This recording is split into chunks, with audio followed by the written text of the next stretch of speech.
தேவேந்திரன் மகாலே அந்த நிகழ்ச்சி நடக்கிறது என்று நினைக்கிறேன். சால்வ போதும் ஒரு டிஸ்டர்பன்ஸ் இருக்கும். இப்போ நம்ம கடைசியாக வச்சுக்கோம்.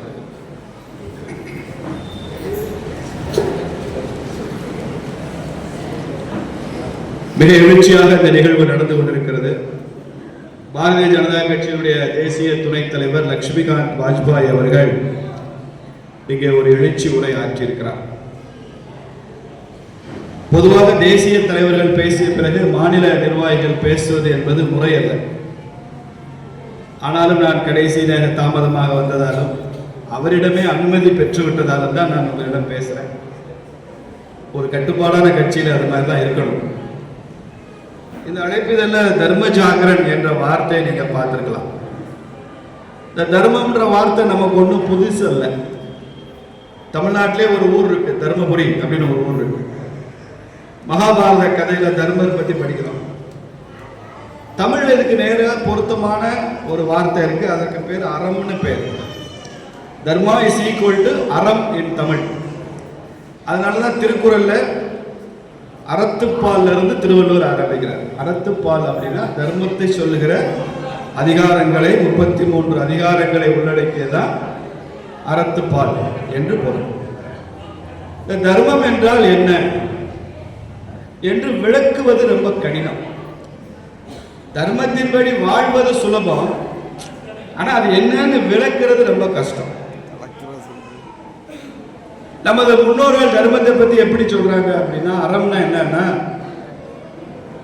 தர்மத்துக்கு 3 வகையான செயல்கள் இருக்கின்றன அப்படின்னு சொல்றாங்க.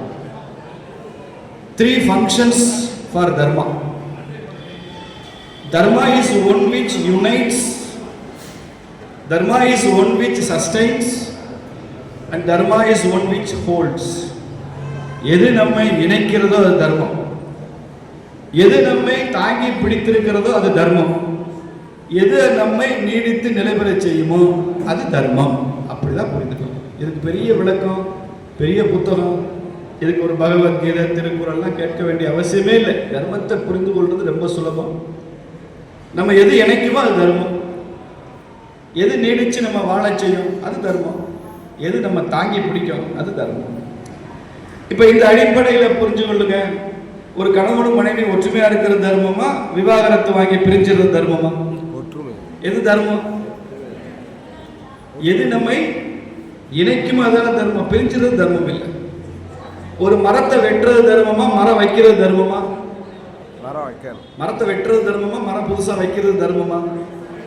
மரம் வைக்கிறது தர்மம். ஏன்? இந்த மரங்கள் செடி கொடிகள் தான் நம்மை வாழ வைக்கின்றன. மனிதர்கள் வாழ்வதற்கு தாவரங்கள் அவசியம். அப்போ மரத்தை வெட்டுறது தர்மம் இல்லை, மரம் வைக்கிறது தர்மம். ஒருத்தர் பசியோடு இருக்க, அவருக்கு சாப்பாடு கொடுக்கறது தர்மம். ஏன்? அவரை நீடித்து வாழ செய்யும் அந்த உணவு. அவருக்கு உணவளிப்பதன் மூலமா அந்த உயிர் வாழும். அதனால அது தர்மம். குழந்தை பெற்றுக்கொள்வது தர்மம். அப்பா அம்மாவை பார்த்துக்கிறது தர்மம். ஆசிரியர்களை, பெரியவர்களை, பெண்களை மதிப்பது தர்மம். இதெல்லாம் சேர்ந்தது தான் தர்மம். நம்ம நாட்டில் இத்தனை போலீஸ் சட்டங்கள் இதெல்லாம் கிடையாது. தர்மம் என்ற ஒரு வார்த்தை, அறம் என்ற ஒரு வார்த்தை நம்ம வாய்ஸ் முழுக்க நம்ம கூடயே பயணிச்சு நம்ம எல்லாம் நெறிப்படுத்தி வழிப்படுத்தி நல்லவர்களாக வச்சிருந்தது. இத்தனை பீனல் கோடெல்லாம் அந்த காலத்தில் கிடையாது. இந்தியன் பீனல் கோடெல்லாம் அந்த காலத்தில் கிடையாது. இதெல்லாம் செஞ்சா பாவம், இதெல்லாம் செஞ்சா புண்ணியம். அவ்வளவுதான். 2 பீனல் கோடு தான். இந்திய பாப கோடு, இந்திய புண்ணிய கோடு, அவ்வளவுதான். வேற சட்டங்கள் நம்ம மக்களுக்கு யாருக்குமே தெரியாது. யாருக்காவது தெரியுமா? வக்கீல்கள், கோர்ட்டு இதெல்லாம் வர்ற வரைக்கும் சட்டமே கிடையாது. இதெல்லாம் செஞ்சா தர்மம், இதெல்லாம் செஞ்சா அதர்மம், அவ்வளவுதான் தெரியும். ராமாயணம் அப்படிதான் சொல்லியிருக்கு. இதெல்லாம் செய்யாத அதர்மம். சீதையை ராவணன் தூக்கிட்டு போனா அதர்மம். பாண்டவர்களை காட்டுக்கு அனுப்பிச்சாங்க அதர்மம். அப்ப தர்மத்தை மீட்டெடுப்பதற்காக குருச்சேத்திர யுத்தம் நடந்தது. இன்னைக்கு நிறைய சட்டங்களும் அது வந்து நம்ம வாழ்க்கையை குழப்பியிருக்கு, மனசை குழப்பியிருக்கே தவிர தர்மம்ன்ற வார்த்தை தான் இந்து தர்மத்தினுடைய சாஸ்வதமான நம்ம மனசுல, நம்ம ரத்தத்துல, நம்ம ஜீன்ல கலந்து விட்ட ஒரு சொல் தர்மம் என்ற சொல். அதை காப்பாற்றுவதற்காகத்தான் இன்னைக்கு தர்ம ஜாகரன் அமைப்புல நம்ம நிகழ்ச்சி நடக்குது. இதை புரிந்து கொள்வது ரொம்ப சுலபம், ரொம்ப சுலபம். இன்னைக்கு அந்த தர்மத்திற்கு ஒரு பெரிய ஆபத்து வந்திருக்கு என்பதனால்தான் இது தேவைப்படுது. என்ன ஆபத்து வந்திருக்கு? நாம் எல்லாம் இந்துக்கள் என்று சொல்லிக் கொள்கிறோம். ஆனால் நமது உணர்வு நிலை ரொம்ப குறையா இருக்கு. இப்போ நிறைய கிராமங்கள்லேருந்து இங்கே வந்திருக்கீங்கல்ல, ஒவ்வொருத்தரும் கிராமங்களில் நகரங்கள்லேருந்து வந்திருக்கீங்க. உங்களுக்கு ஏதோ ஒரு ஊர் இருக்குன்னு வச்சுங்க. உங்கள் ஊர் பேரை சொல்லி இந்த ஊருக்காரெல்லாம் முட்டாள் அப்படின்னு ஒருத்தர் சொல்கிறாருன்னு வச்சுங்க. அடுத்த நிமிஷம் உங்கள் முகம் எப்படி மாறும்? எப்படி மாறும்? கோபம் வரும். கோபம் வந்துட்டு என்ன செய்வீங்க? உங்கள் ஊர் பேரை சொல்லி உங்கள் ஊருக்காரெல்லாம் முட்டாள்னு ஒருத்தர் சொல்கிறான், என்ன பண்ணுவீங்க? அவன் அந்த ஊரை விட்டு வெளில போக முடியாது. உண்டு இல்லைன்னு பண்ணுவீங்களா இல்லையா? இப்போ நமக்கு எல்லாம் ஒரு ஜாதி இருக்கா? நமக்கு பிடிக்குதா பிடிக்காதுன்றது முக்கியம் இல்லை. இந்துன்னா ஒரு ஜாதி அடையாளம் இருக்குல்ல. நம்ம ஜாதியை சொல்லி இந்த ஜாதிக்காரெல்லாம் முட்டாள்னு ஒருத்தர் சொல்றான். இப்போ என்ன செய்வீங்க? நம்ம ஜாதியை சொல்லி இந்த ஜாதிக்காரெல்லாம் முட்டாள் அப்படின்னு சொல்றாங்க, என்ன செய்வீங்க? கோவம் வருமா வராதா? சத்தமா தலையாட்டினா தானே புரியும். கோவம். உங்க குடும்பத்து பேரை சொல்லி இந்த உங்க அப்பா அம்மா பேரை சொல்லி இந்த குடும்பமே இப்படித்தாங்க முட்டாள், அப்ப கேவலமானவங்க அப்படின்னு சொல்றாங்க இல்லையா? கல்யாணம் பண்ண வீட்டில் பிரச்சனை வர்றது பொண்டாட்டியை திட்டினா பிரச்சனை வராது. புருஷங்காரன் என்ன தெரியுமா, வாய் வச்சுட்டு சும்மா இருக்க மாட்டான். உங்க குடும்பமே அப்படி தாண்டுவான். தொலைஞ்சது கதை. அதுக்கப்புறம் அவன் ஒரு மாசத்துக்கு சோறு திங்க முடியாது. உண்டு இல்லை, நான் எங்க குடும்பத்தை எப்படி சொன்னேன், எங்க அப்பா அம்மாவை எப்படி சொன்னேன், திட்டதுன்னா என்னைய திட்டு, எங்க அப்பா அம்மாவை திட்டா சொல்லுவீங்களா இல்லையா? குடும்பத்தை சொன்னா கோபம் வருது, ஊரை சொன்னா கோபம் வருது, ஜாதியை சொன்னா கோபம் வருது. இப்போ உங்க ஊர்ல ஒருத்தர் வந்து இந்த இந்துக்கள் எல்லாம் முட்டாளுங்கன்னு சொல்றான். இப்ப என்ன வருது? ஒண்ணுமே வரல, கோபம் வரல, ரோசம் வரல, உணர்ச்சி வரல, வெக்கம் வரல, ஆத்திரம் வரல. என்ன மனுஷ ஜென்மையானவெல்லாம் கோபம் வரணுமா வரக்கூடாதா? நான் சொல்றேன், முஸ்லீம் பாய் இருக்காரு, முஸ்லீம் கிட்ட நம்ம கத்துக்கிறதுக்கு நிறைய இருக்கு. முஸ்லீம்கள் எல்லாம் முட்டாள்னு சொல்லி பாரு. கோரிப்பாளையத்தில் போய் சொல்லிட்டு, கோரிப்பாளையத்தில் விசாலத்தில் ஒரு காபி சாப்பிட்டு உன்னால வர முடியுமா? வர முடியுமா? அடுத்த நிமிஷம் ஒரு எஃப்ஐஆர் போட்டு ஒன்று ரிமாண்ட் பண்ணி உள்ள வச்சிருப்பாங்க. இங்க உள்ள சர்ச் பக்கத்தில் போய் கிறிஸ்தவங்க எல்லாம் முட்டாள்னு சொல்லிட்டு உன்னால வர முடியுமா? முடியுமா? முடியாது. அப்படி சொல்லக்கூடாது. சொல்றது நமக்கு உரிமை கிடையாது. ஆனா இந்துக்களை சொல்லலாம், நீ முட்டா பையன் சொல்லலாம், கடவுளை நம்புறவன் முட்டாள்னு சொல்லலாம், கடவுளை பரப்புறவன் அயோக்கியன்னு சொல்லலாம், அதை எடுத்துட்டு போறவன் காட்டு மிராண்டின்னு சொல்லலாம். உன்னை முட்டாளு அயோக்கிய காட்டு மிராண்டின்னு சொன்ன மேல உனக்கு கோபம் வராது. அவனுக்கு செலவப்ப அவனை பெரியார் கொண்டாட வேண்டாம். இந்த கேவலமான இந்துக்களாக இருப்பதிலிருந்து காப்பாற்றுவதற்கு தான் இந்த இந்து ஜாகரண மன்ச் என்ற அமைப்பு நமக்கு தேவைப்படுது. செலவழிக்கிற கடவுளை நம்புற முட்டாளுங்கிற செலை வச்சு கொண்டாடிட்டு உட்காந்துருக்கும். உன்னை காட்டு மிராண்டிங்கிற அவனை கொண்டாடிட்டு இருக்கோம். துணை முதலமைச்சராகி நமது ஓட்டுக்களை பெற்று ஆட்சியில உட்கார்ந்த துணை முதலமைச்சரா உட்கார்ந்து ஒருத்தர் சனாதன தர்மத்தை ஒழிப்பேன்றான், கை தட்டுறான். இந்துன்னா ஒருத்தர் திருடன்றான், முதலமைச்சரா உட்கார்ந்து சொல்ற இந்துன்னா திருடன், கை தட்டுறோம், ரசிக்கிறோம், திரும்ப அந்த கட்சிக்கு ஓட்டு போடுறோம். உப்பு போட்டு சோறு திங்க மாட்டீங்களா நீங்க? உத்தரப்பிரதேசத்துல இருந்து ஒருத்தர் வந்து கேட்டு வந்திருக்காருங்க. அதாங்க தர்ம ஜாகரண மன்ச். இதை சொல்றதுக்கு நாங்க உத்தரப்பிரதேசத்துக்கு வரணுமான்னு கேட்கிறாரு. அவர் மனசுல மைண்ட் வாய்ஸ் அதுதான் ஓடுது. இதையே நீங்களே செய்ய மாட்டேங்கிறீங்க. அப்போ குறைந்தபட்ச ரோஷம், குறைந்தபட்ச வெக்கம், குறைந்தபட்ச ஆத்திரம் வரணுமா வேண்டாமா?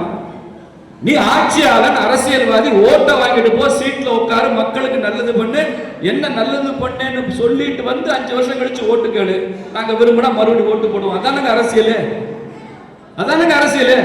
அங்கே உட்காந்து நான் ஜாதியை ஒழிப்பேன், அங்கே உட்காந்து சனாதனத்தை ஒழிப்பேன், அங்கே உட்காந்துக்கிட்டு இந்து நான் திருடன். கனிமொழி அக்கா ஒரு தடவை கேட்டாங்கல்ல, திருப்பதி கோயில் ரொம்ப சக்தி வாய்ந்த கோயில் திருப்பதினா உண்டியலுக்கு ஏன் போலீஸ் பாதுகாப்பு போடுறீங்கன்னு கேட்டாங்களா இல்லையா? அப்ப இதே மாதிரிதான் தலையாட்டினீங்க நீங்க. ஒருத்தர் கூட கோபம் இல்லையா? ஒரு முகநூல்ல பதிவுலையே அந்த அக்கா இப்படிலாம் பேசாதீங்கக்கா, தப்புக்கான்னு சொல்லவே இல்லையா? மறுபடியும் 5 வருஷம் கழிச்சு அந்த அக்காவுக்கு ஓட்டு போட்டு எம்பி ஆக்குனீங்க. அதோட ஒருத்தர் அழகா கேட்டிருந்தா, முன்னாலெல்லாம் போலீஸ் பாதுகாப்பு போடுறதுக்கா, இப்ப திமுக காரன் நிறைய கோயிலுக்கு வர்றதுனாலதான் போலீஸ் பாதுகாப்பு போட வேண்டியிருக்கு அப்படின்னு சொன்னான். உண்டியலுக்கு பாதுகாப்பு போட வேண்டியது திமுக காரன் கோயிலுக்கு வர்றதுனாலதான் பதில் கொடுத்தான். அது கூட எனக்கு விருப்பம் இல்லை. திமுகவில் எவ்வளவோ நல்லவர்கள் இருக்காங்க, இந்துக்கள் இருக்காங்க, இந்து உணர்வு உள்ளவங்க இருக்காங்க. இந்து உணர்வோட திமுக எப்படி இருக்கான்றதான் என் கேள்வியை தவிர அவன் இந்து உணர்வோடு இருக்கான்றது எனக்கு மகிழ்ச்சி தான். எதிர்த்து கேள்வி கேட்கணும்ல. உனக்கு தேவை அரசியல் தானையா? எங்க தர்மத்தை ஏன் கொச்சப்படுத்துற? எங்க வாழ்க்கை முறையை கொச்சப்படுத்துற? எங்களையே இழிவுபடுத்துற? கேள்வி கேட்கணுமா வேண்டாமா? அப்படி கேள்வி கேளுங்கன்னு சொல்றது தான். ஏன்னா இந்த தேசத்தையும் இந்துக்களையும் இந்த தர்மத்தையும் பிரிக்க முடியாமல் ஒரு இயற்கை சக்தி இணைந்திருக்கிறது என்றால் அது இந்து தர்மமும் இந்து தேசமும் தான் நம்மளை இணைத்திருக்கிற சக்தி. இந்த தேசம்ங்கிறது it's a hardware, dharma is the software. இந்த தேசம் அது வந்து ஹார்ட்வேர். இந்த தர்மமும் இந்த தேசமும் ஹார்ட்வேர் சாஃப்ட்வேர் பிரிக்கவே முடியாது. இந்த தர்மத்தையும் இந்த தேசத்தையும் பிரிக்க முடியாது. இந்த வாழ்க்கை முறை அதை பிரிக்கவே முடியாது. அதுக்கு ஒரு ஆபத்து வந்திருக்கு. அதை காப்பாற்றுவதற்காகத்தான் இது மாதிரி கூட்டங்கள் நடந்து கொண்டிருக்கின்றன.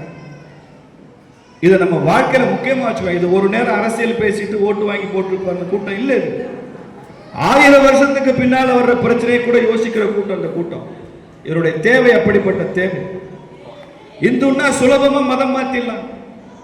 கிறிஸ்தவ ஆஸ்பத்திரிக்கு போறான், காய்ச்சல்னு மாத்திரை தர்றாங்க. காய்ச்சல் குணமாகிறதுக்கு 4 நாள் ஆகுது. இவன் மதம் மாறுறதுக்கு 1 நாள் தான் ஆகுது. மறுநாள் கிறிஸ்டின் ஆயிடுறான். காய்ச்சல் போகுதோ இல்லையோ, தலைவலி போகுதோ இல்லையோ, கண்ணு வலி செய்தோ இல்லையோ, மதம் போயிடுது. நம்ம இந்து பொண்ணு தான் முஸ்லீம் பையனை கட்டிக்குது, இது முஸ்லீமா மாறிடுது. நம்ம இந்து பையன் தான் கிறிஸ்தவ பொண்ணை கட்டிக்கிறான், இவன் கிறிஸ்தவன் ஆயிடுறான். மாப்பிள்ளை இந்துவா இருந்தாலும் மதம் மாறுறான், பொண்ணு இந்துவா இருந்தாலும் மதம் மாறுது. மாற்றி நடப்பதாக ஒன்றுமே இல்லையே. காதல்னா 2 பக்கமும் நடக்கணும். ஏன் ஒன் சைடாவே மத மாற்றம் நடக்குது கல்யாணங்கள்ல, காதல்ல? அதைத்தான் நம்ம கேள்வி கேட்கணும். கேள்வி கேட்டா நம்மளை வகுப்பு அதிகிறான், ஃபண்டமெண்டலிஸ்டுங்கிறான். இதெல்லாம் நாம தெரிந்து கொள்ள வேண்டும், புரிந்து கொள்ள வேண்டும். அடுத்த தலைமுறைக்கு நாம சொல்லணும், ஹிந்துவாக வாழ்வது தன்மானம், இன்னொரு மதத்திற்கு மாறுவது அவமானம் என்ற எண்ணத்தை நமது தலைமுறைகளுக்கு உருவாக்க வேண்டும் என்பதுதான் தர்மஜாகர மன்றினுடைய நோக்கம். இதெல்லாம் செயல்ல காமிக்கிறதுக்கு ஒரு காலகட்டம் வந்திருக்கு. வரக்கூடிய தேர்தல், இன்னைக்கு தேர்தல் அறிவிக்க போறாங்க.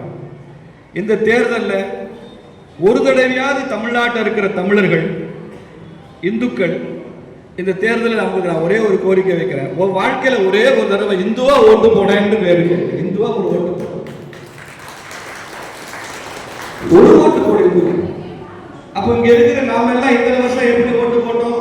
நம்ம கட்சிக்கு ஓட்டு போட்டுருவோம். ஒவ்வொருத்தரும் ஒரு கட்சியில் இருக்கும், ஓட்டு போட்டுருவோம். எனக்கு இந்த தலைவரை பிடிக்கும்ன்றதா ஓட்டு போட்டுருக்கோம். எனக்கு கருணாநிதி பிடிக்கும், எம்ஜிஆர் பிடிக்கும், ஜெயலலிதா பிடிக்கும். ஐயோ, எங்க குடும்பமே, எங்க கல்யாணமே எம்ஜிஆர் தான் நடத்தி வச்சார், கலைஞர் தான் நடத்தி வச்சார். அதுக்காக ஓட்டு போட்டுருக்கோம். தப்பு இல்லை, போட்டுருக்கோம். சின்னத்துக்கு ஓட்டு போட்டுருக்கோம். நான் எப்ப இந்த சின்னத்துக்கு தான் போடுவேன், இப்பயும் அப்படிதான் போடுவேன். எங்க தாத்தா காலத்துல இருந்து அதே சின்னத்துக்கு தான் போட்டுருக்கோம்.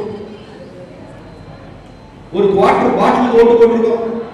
இதுக்கு போட்டுக்கோமா இல்லையா? இந்த கூட்டத்தில் உள்ளவங்க இல்லாம இருக்கலாம். இந்த கூட்டத்துக்கு வெளியில குவார்டருக்கு ஓட்டு போட்டவே இருக்கான், கோழி பிரியாணிக்கு ஓட்டு போட்டவே இருக்கான். எல்லாத்தையும் விடுங்க. கவர்ல 500 ரூபாய் பணம் வச்சு கொடுத்தவனுக்கு ஓட்டு போட்டிருக்கேன்னு சொல்ற தாய் குளங்கள் இருக்கா இல்லையா? யார் வந்துக்கோ போய்க்கோ, எனக்கு 500 ரூபாய் பணம் கொடுப்பியா, உனக்கு தான் ஓட்டு சொல்லியிருக்கோம். பணத்துக்கு ஓட்டு, சாராயத்துக்கு ஓட்டு, கோழி பிரியாணிக்கு ஓட்டு, தலைவனுக்கு ஓட்டு, சின்னத்துக்கு ஓட்டு, கட்சிக்கு ஓட்டு, சினிமாக்காரனுக்கு ஓட்டு. ஏன் சினிமாக்காரன் நல்லா நடிக்கிறார், பல படம் அப்படியே வர்றாரு, செவன் மின்றாரு. செவன் மின்னா இந்தியாவிலே நரேந்திர மோடி தான் ஓட்டு போடணும். அவர் தான் செவன். தமிழ்நாட்டில் நாம கொண்டாடுற எந்த சினிமாக்காரனை விட செவன் இருக்கிறது நம்ம ஐயா மோடி தான். செவன் அவ்வளவு கலந்துதான் இருக்காரு. இவங்களை விட அவர் வேகமா விமான படிக்கட்டில் ஏறாரு, இவங்களை விட வேகமா யோகா தான் பண்றாரு. 75 வயசுல இன்னைக்கு இந்திய அரசியலின் சூப்பர் ஸ்டார் நரேந்திர மோடி தான். அப்படி இருக்கிறார். சினிமாக்காரங்க ஓட்டு, நான் இதெல்லாம் தப்பு சொல்லல. இத்தனைக்கு ஓட்டு போட்டோம். இந்த ஒரு தேர்தல் 2026 சினிமாவை மறந்துட்டு, சாராயத்தை மறந்துட்டு, 500 ரூபாய் பணம் கொடுப்பானான்னு மறந்துட்டு, கட்சியை மறந்துட்டு, சின்னத்தை மறந்துட்டு, இந்த ஒரு தேர்தலில் மட்டும் நான் முடிவெடுத்திருக்கேங்க. என்ன? இந்துவாக நான் வாக்களிக்க போகிறேன். எது இந்து தர்மத்தை காப்பாற்றுமோ அவனுக்கு வாக்களிக்க போறேன். எந்த வாழ்க்கை முறையை என் பாட்டனும் கொள்ளு பாட்டனும் எனது மூதாதையர்களும் இந்துவாக வாழ்ந்து இந்து தர்மத்தின்படி என் முன்னோர்கள்லாம் வாழ்ந்து செத்து போனானோ அந்த தர்மத்தை காப்பாற்றுவதற்காக நான் வாக்களிக்க போறேன். எந்த இந்து தர்மத்தை காப்பாற்றுவதற்காக திருப்பரங்குன்றம் திருக்கார்த்திகை தீபம் மலை உச்சியில் ஏற்றப்பட வேண்டும் என்று சொன்னோமோ அந்த கார்த்திகை தீபத்தை ஏற்றுவதற்காக நான் வாக்களிக்க போறேன். இதற்கு தடையாக இருக்கிற சக்திகளை நான் இந்த தேர்தலில் அகற்றி விடுவேன் என்று முடிவு செய்து நீங்கள் ஹிந்துவாக வாழ்வதை விட ஹிந்துவாக வாக்களிப்பது முக்கியம் என்ற இடத்தில் நீங்கள் வர வேண்டும். அதுக்கப்புறமா இந்து ஜாதகங்கள் தன்னை போல நடக்கும், அறம் காக்கப்படும். வாய்ப்புக்கு நன்றி. பாரத் மாதா கி ஜெய். வெற்றிவேல் முருகனுக்கு